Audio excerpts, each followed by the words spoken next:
Hello everyone and welcome to my second origami tutorial video. Those of you who watched the first video will have been making these. This is the first origami butterfly, which is lovely, but once you've mastered these butterflies we can then move on to making these. This is the butterfly number 2. As you can see, they've got nicer shaped wings and the body's slightly different, but a lot of the folds are very similar to the original one. So those of you who did the first video we'll know how to make a square, so we can get started with our tutorial.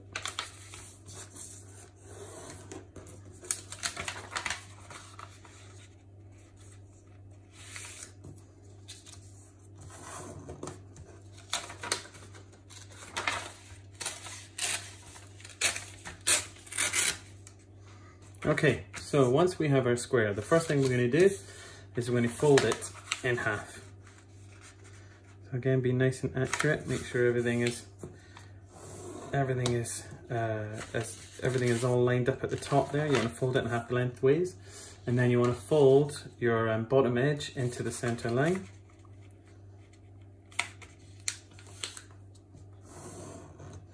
And then you want to turn the whole model around, and then you want to fold your bottom edge here into the top line there.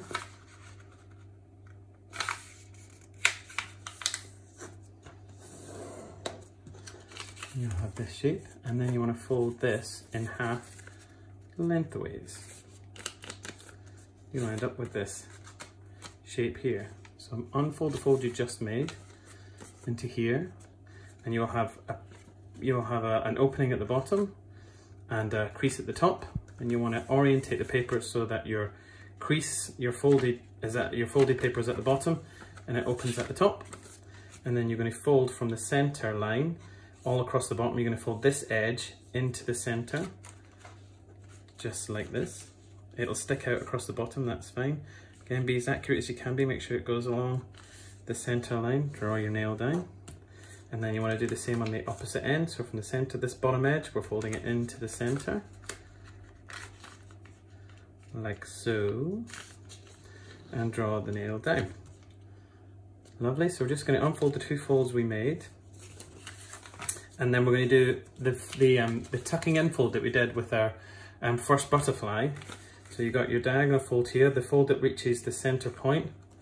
I'm going to put my finger inside the open bit, open it out, and then just tuck that whole section underneath. Very, very similar to the same fold we did on the easy butterfly.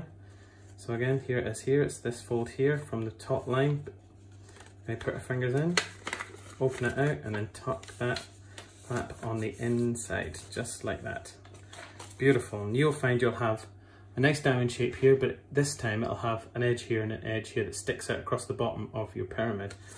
One side of the paper will have flaps of paper here and here. For the moment, we want to turn over the paper so you're on the side that doesn't have those extra flaps of paper there, and you're going to fold the bottom edge of the top layer into the center like this.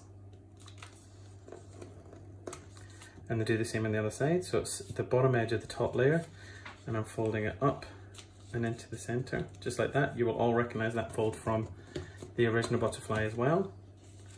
Then we're going to turn the paper over. So we got the point of your pyramid pointing down the way. And you want to take these little extra bits of paper up here, these little flaps here, and you want to just tuck the edge into the paper like that, and then flatten it down. And then do the same to the opposite side, and then flatten it down. Beautiful. And then we're going to fold this piece here. We're going to fold it from the center line where it meets this piece of paper.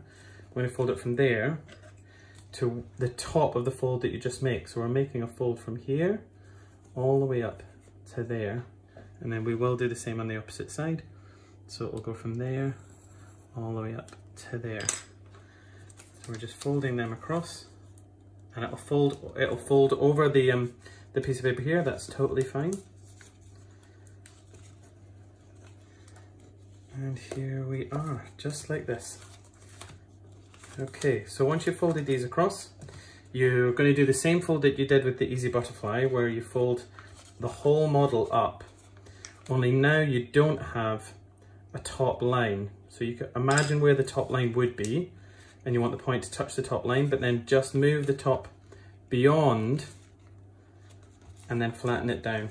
So as you can see there, if that's the top line of the paper, I've made sure there's a little piece of paper which goes past it, and then flatten it down. Don't know whether you could see that, I wasn't checking the camera, but you see there, so I folded the point to the top and then made sure it goes a bit further. You'll all recognize the next fold as well. We're going to flatten this down, and then as you flatten it across, you can pinch the end so it goes flat like that. And then the same with this side. Flatten it down and then pinch the end. Just like that. Now we're going to turn the piece of paper over. This piece of paper here, this triangle here, we're going to fold it back from where it meets this piece of paper. So just here and just here. I'm going to fold it back all the way like that. Draw my nail in so it's nice and strong.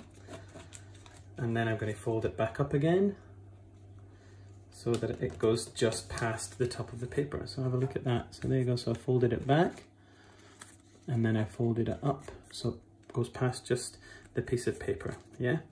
And then this time we're going to fold the model down like that and then close it nice and tight. And the next fold you will all recognize from our original butterfly as well. We're going to fold from where the paper, from where this triangle here, from where it reaches the top there, and we're going to fold it to where you can see the thick piece of paper. There isn't actually a piece of paper there or a crease, but you can see where the paper goes from, excuse me, goes from very thick to thin, and then we're going to fold it just down that line there. So it's joining that corner to that edge there, fold it down. Now it won't fold straight, it'll fold at an angle, but that's what you want. You want it to fold an angle down like that, and then turn it over. I'm going to do this one without marking with the pencil, but from that edge to where the paper thins there, from that edge to that edge, fold it over. Press this nice and tight. And then if I hold it at the bottom, and again I'm going to peel open the wings and give them a nice curve. And there we are, this is origami butterfly number 2. And again, now we have 2 sets of wings that we can decorate and we can colour in if we want to spend time and make them very lovely. There we go, that is intermediate butterfly, butterfly number 2.